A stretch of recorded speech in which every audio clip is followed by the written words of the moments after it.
ఒకప్పుడు భారీ బడ్జెట్ సినిమాలంటే అన్ని వర్గాల ఆడియన్స్ థియేటర్లకు వచ్చి చూసేలా ఉండేది. ఇంకా చెప్పాలంటే ఫ్యామిలీ ఆడియన్స్ ను ఇంప్రెస్ చేయడమే సక్సెస్ కు కీలకమనే అభిప్రాయం కూడా బలంగా ఉండేది. కానీ రీసెంట్ టైమ్స్ లో ఆ ఈక్వేషన్ క్రమంగా మారుతుంది. అన్ని వర్గాల ప్రేక్షకులను టార్గెట్ చేయడం కంటే ఒక నిర్దిష్ట వర్గాన్ని స్ట్రాంగ్ గా అట్రాక్ట్ చేసి భారీ కలెక్షన్లు సాధించవచ్చనే కొత్త ధోరణి మేకర్స్ లో కనిపిస్తూ ఉంది. అదే దారిలో యష్ టాక్సిక్ కూడా అడుగులు వేస్తోందనే చర్చ సినీ వర్గాల్లో జోరుగా సాగుతోంది. టాక్సిక్ నుంచి ఇప్పటి వరకు రిలీజ్ అయిన ప్రమోషనల్ కంటెంట్ ను పరిశీలిస్తే ఈ సినిమా తన టోన్ ను మొదటి నుంచే చాలా క్లియర్ గా చూపించుకుంటూ వస్తున్నట్టుగా కనిపిస్తూ ఉంది. రొమాన్స్, హింస, డార్క్ విజువల్స్ కు ప్రాధాన్యమిస్తూ రూపొందించిన టీజర్లు, పోస్టర్లు సాధారణ ఫ్యామిలీ ఎంటర్టైనర్ అనే భావనకు పూర్తిగా భిన్నమైన ఇమేజ్ ను క్రియేట్ చేశాయి. కాంట్రవర్సీకి దారితీసే అంశాలను దాచిపెట్టకుండా వాటినే ప్రమోషన్ లో భాగంగా మార్చుకోవటం మేకర్స్ వ్యూహంగా కనిపిస్తూ ఉంది. ఈ మార్కెటింగ్ స్ట్రాటజీ చూడగానే చాలా మందికి వెంటనే గుర్తొచ్చే సినిమా యానిమల్. ఆ సినిమాకు కూడా బోల్డ్ కంటెంట్, అడల్ట్ ట్రీట్మెంట్ కారణంగా సెన్సార్ నుంచి ఏ సర్టిఫికెట్ వచ్చినప్పటికీ కూడా రిలీజ్ తర్వాత అదే అంశాలు ఆడియన్స్ లో విపరీతమైన ఆసక్తిని పెంచాయి. ఆ సినిమాకు ఎన్ని విమర్శలు వచ్చినా కూడా బాక్స్ ఆఫీస్ వద్ద మాత్రం భారీ కలెక్షన్లు నమోదయ్యాయి. ఇప్పుడు టాక్సిక్ కూడా అదే ఫార్ములాను నమ్ముతోందా అనే ప్రశ్న సహజంగానే వినిపిస్తుంది. ముఖ్యంగా ఫ్యామిలీ ఆడియన్స్ పిల్లల్ని దృష్టిలో పెట్టుకుని ప్రచారం చేయాలనే ప్రయత్నం కనిపించకపోవడం విశేషం.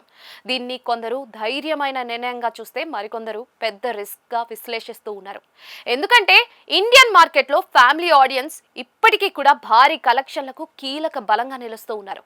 ఆ వర్గం పూర్తిగా దూరం అయితే కలెక్షన్లపై ప్రభావం చూపే అవకాశం లేకపోలేదు. అయితే మరోవైపు పరిస్థితులు మారుతున్నాయనే వాదన కూడా వినిపిస్తూ ఉంది.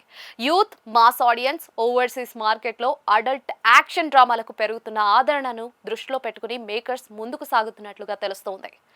ముఖ్యంగా విదేశీ మార్కెట్లో ఇలాంటి డార్క్ యాక్షన్ సినిమాలకు ఇటీవల మంచి రెస్పాన్స్ వస్తున్న విషయం తెలిసిందే.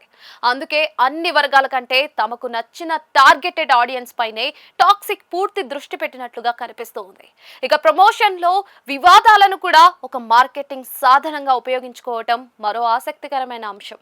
సోషల్ మీడియాలో టీజర్లపై జరుగుతున్న డిస్కషన్, బోల్డ్ విజువల్స్ పై వస్తున్న భిన్నాభిప్రాయాలు సినిమాకు ఎక్స్ట్రా హైప్ ని తీసుకొస్తూ ఉన్నాయి.